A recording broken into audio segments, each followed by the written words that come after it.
Hello my dear student, welcome back to Aryan classes में तमारू दिलथी हार्दिक स्वागत करूँ छूँ।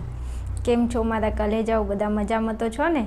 हाँ, एक्जाम आप्या पछी मने भूली तो नथी गया ने? एक बार सरस मजानी कॉमेंट करजो एम के तमने एक्जाम में केटलो मजो पड्यो छे।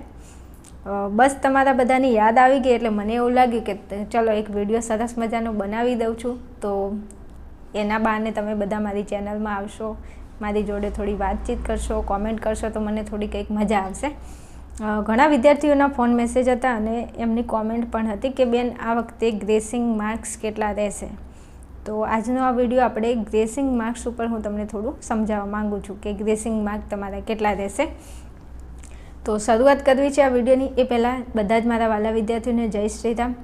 અને તમે બધા આઈ થિંક કે બધા વિચારતા હશો અમુક વિદ્યાર્થીઓને જેને તકલીફ હોય એની વાત છે, બાકી અમુક વિદ્યાર્થીઓને જેને પોતાની જાત ઉપર વિશ્વાસ છે કે અમે લોકો સારું લખીને આવ્યા છીએ તો એમને તો કોઈ ટેન્શન નથી, પણ જે વિદ્યાર્થીઓ કોમેન્ટ કરે છે એમને ખાસ હું જણાવી દઉં કે આ વર્ષે ગ્રેસિંગ કેટલું મળશે। તો ખાસ તમને જણાવું કે ગ્રેસિંગ કેટલું મળશે તો હાલ કહી ન શકાય। કેમ? એટલા માટે કારણ કે ગ્રેસિંગ કેટલું મળતું હોય છે એનો આધાર ક્યાંક ને ક્યાંક આપણા રિઝલ્ટ ઉપર નક્કી કરે છે। અને બીજું ખાસ કે ગ્રેસિંગ કોને મળે છે તો જે રેગ્યુલર વિદ્યાર્થી છે, આપણા જે રેગ્યુલર વિદ્યાર્થી છે એમને પણ ગ્રેસિંગ મળે છે, અને જે રિપીટર છે, જે વિદ્યાર્થીઓ રિપીટર છે તો આ બંને વિદ્યાર્થીઓને ગ્રેસિંગ મળવા પાત્ર છે, બરાબર।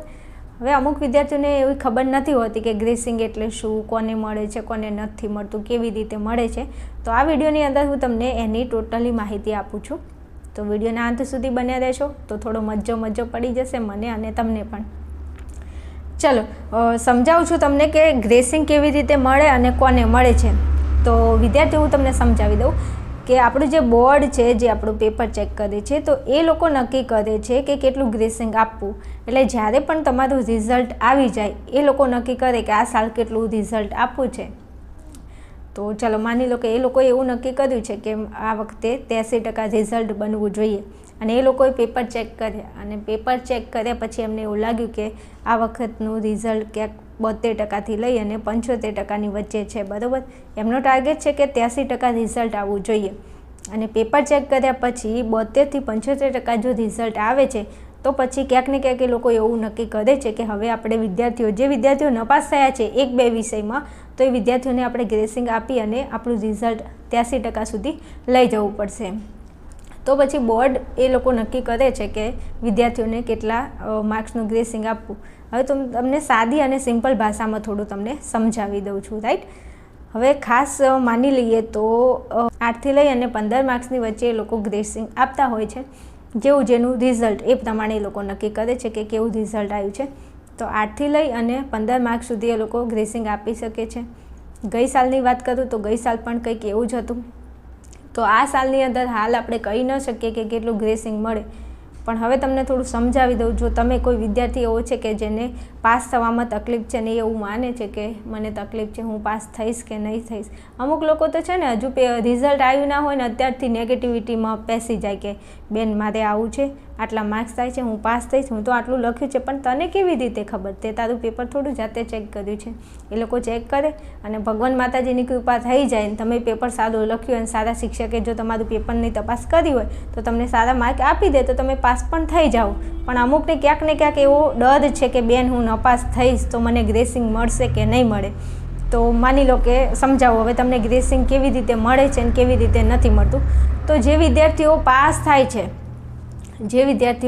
છે એમને તો ગ્રેસિંગ મળતું જ નથી, એટલે પાસ થવાવાળા તમારે ચિંતા કરવાની કોઈ જરૂર નથી, તમને ગ્રેસિંગ મળવાનું નથી, કારણ કે તમે ઓલરેડી પાસ થઈ ગયા છો તો તમને મળવા પાત્ર નથી। પણ જે વિદ્યાર્થી એવા છે કે બેન અમે 1-2 વિષયમાં ફેલ થઈ રહ્યા છીએ, અમને એવું લાગી રહ્યું છે કે અમે કંઈ લખ્યું નથી, ક્યાંક ને ક્યાંક અમારા ઓછા માર્ક આવે તો અમને ગ્રેસિંગ કેટલું મળશે ને કેવી રીતે મળશે। તો હું તમને થોડું એક્ઝામ્પલ આપીને હું તમને થોડું સમજાવવા માગું છું કે માની લો કે તમે તત્વજ્ઞાનનું પેપર આપ્યું છે, તમે ભૂગોળનું પેપર આપ્યું, તમે સમાજનું અને મનોવિજ્ઞાન, ચલો આ 4 સબ્જેક્ટની હું વાત કરું છું। તો આ 4 સબ્જેક્ટમાં કોઈ વિદ્યાર્થીને, ચલો મનોવિજ્ઞાનની તત્વજ્ઞાનની વાત કરું તો તત્વજ્ઞાનમાં તમે ભૂકા કાઢી નાખ્યા હશે એટલે 50 માર્ક ચલો માની લઈએ કે આવી ગયા છે તમારે, બરાબર? તો કે હા બેન રાઈટ છે. ચલો ભૂગોળની અંદર તમને તકલીફ છે તો તમારા 30 માર્ક્સ આવ્યા, સમાજમાં તકલીફ છે 30 માર્ક્સ આવ્યા છે, અને મનોવિજ્ઞાનમાં તકલીફ છે એમાં તમારા 30 માર્ક્સ આવ્યા છે, બરાબર? હવે તમને એટલી ખબર છે કે પાસ થવા માટેનો ક્રાઇટેરિયા કેટલા માર્કનો છે? તો કે બેન 33 માર્કનો છે. તો ચલો તત્વજ્ઞાનમાં તો તમે પાસ થઈ ગયા, રાઈટ? તો કે હા રાઈટ છે. પણ અહીંયા તમે જુઓ ભૂગોળ, સમાજ અને મનોવિજ્ઞાન આ 3 સબ્જેક્ટ એવા છે જેમાં તમારા ઓનલી ફોર 30 માર્ક આવ્યા છે. તો અહીંયા તમે જુઓ પાસ થવા માટે મિનિમમ તમારે 33 માર્ક્સની જરૂર હોય છે. તો કે રાઈટ. તો 33 માર્ક્સની જરૂર છે તો આ ભૂગોળમાં પાસ થવું હોય તો કેટલા માર્ક ખૂટે? તો કે બેન 3 માર્ક્સ અમારે ખૂટે છે. સમાજમાં પાસ થવું હોય તો અહીંયા પણ આપણે 3 માર્કની જરૂર છે, અને મનોવિજ્ઞાનમાં પણ 3 માર્ક્સની જરૂર છે. તો ટોટલ મારો તો 3 ને 3 6 ને 3 9, એટલે તમારે 9 માર્ક્સની જરૂર છે. જો 9 માર્ક તમને મળે તો તમે પાસ થઈ જાઓ, રાઈટ? તો કે હા રાઈટ છે. પણ બોર્ડનો નિયમ પ્રમાણે એ લોકોએ એવું નક્કી કર્યું છે કે આ વખતે 8 માર્ક્સનું આપણે ગ્રેસિંગ આપવું છે. કેટલા? 8 માર્કનું ગ્રેસિંગ આપવું છે. તો એ લોકો તમારા આ રિઝલ્ટની અંદર કેટલા માર્ક ઉમેરે? 8 માર્ક્સ ઉમેરે છે. પણ તમારે જરૂર કેટલાની છે? તો કે બેન મારે તો 9 ખૂટે છે અને બોર્ડવાળા તો 8 જ આપે છે. તો તમે આ રિઝલ્ટની અંદર પાસ નહીં થઈ શકો. કેમ? કારણ કે બોર્ડનું ગ્રેસિંગ 8 માર્કનું છે અને તમારા રિઝલ્ટમાં તમારે 9 માર્ક જોઈએ છે. તો પછી તમને ભલે ગ્રેસિંગ આપે પણ જો તમારે 9ની જરૂર છે ને એમને એવું નક્કી કર્યું છે કે વિદ્યાર્થીઓને 8 માર્કનું આપણે ગ્રેસિંગ આપવું છે, તો પછી આ તમારા કંઈ જ કામનું નથી. કેમ? તમે જોઈ શકો છો એ લોકોને નક્કી કર્યા પ્રમાણે એ લોકો 8 માર્કનું ગ્રેસિંગ આપે છે અને તમારે ટોટલ તમારા રિઝલ્ટમાં 9 માર્ક તમારે ખૂટે છે. તો પછી તમે અહીંયા પાસ નહીં થઈ શકો.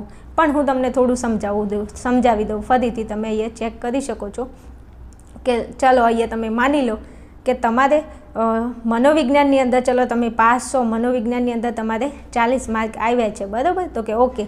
અને બોર્ડે નક્કી કર્યું છે 8 માર્કનું ગ્રેસિંગ આપવું છે. તો તમે હવે જુઓ અહીંયા તમે પાસ છો, અહીંયા બી પાસ છો, પણ 2 વિષય એવા છે, એક ભૂગોળ અને સમાજ, એમાં 30 માર્ક તમારે આવેલા છે. તો આ 2 વિષયમાં તમારે પાસ થવાનું છે, રાઈટ? તો કે હા રાઈટ.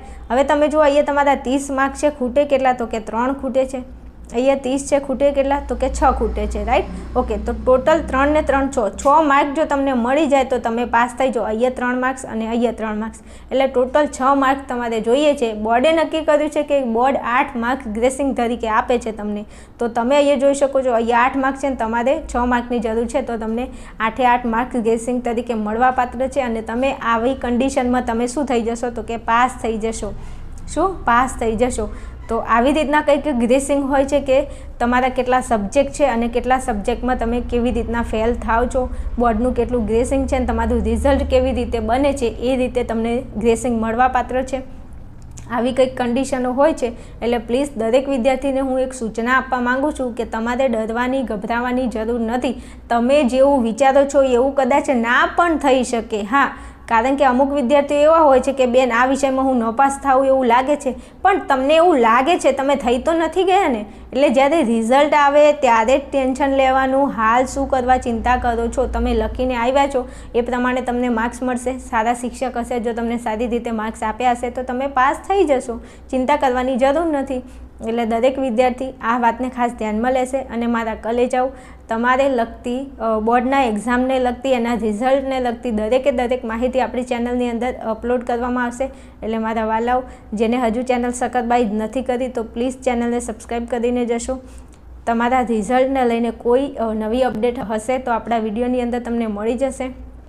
અને ખાસ હવે ધોરણ 11નું હું આઈએમપી ક્વેશ્ચન શરૂઆત કરું છું. એટલે દરેક વિદ્યાર્થીને ખાસ જણાવવાનું કે તમારી આજુબાજુ અથવા તમારા રિલેશનમાં કોઈ વિદ્યાર્થી છે જે STD 11 આર્ટ્સમાં છે તો એ વિદ્યાર્થીને આપણી ચેનલ પ્લીઝ તમે શેર કરશો. એટલે તમે જેમ સારું ભણી અને સારા માર્ક અને તમારી પરીક્ષાને બેસ્ટ બનાવી છે તો એવી જ રીતે દરેક વિદ્યાર્થીને કહું છું કે તમે ધોરણ 11ના વિદ્યાર્થીને આપણી ચેનલ શેર કરજો. એટલે એ લોકો પણ આપણી ચેનલમાં ભણી અને સારું એવું રિઝલ્ટ લાવી શકે અને એમના પેપર પણ બહુ હિટ જાય. અને દરેક મારા કલેજાઓ સારી એવી કોમેન્ટ પ્લીઝ મને કરજો. એમ હું તમારી રાહ જોઉં છું. ઓકે, ચલો મળીશું નેક્સ્ટ વિડીયોમાં. ત્યાં સુધી જોતા રહેશો આર્યન ક્લાસીસ.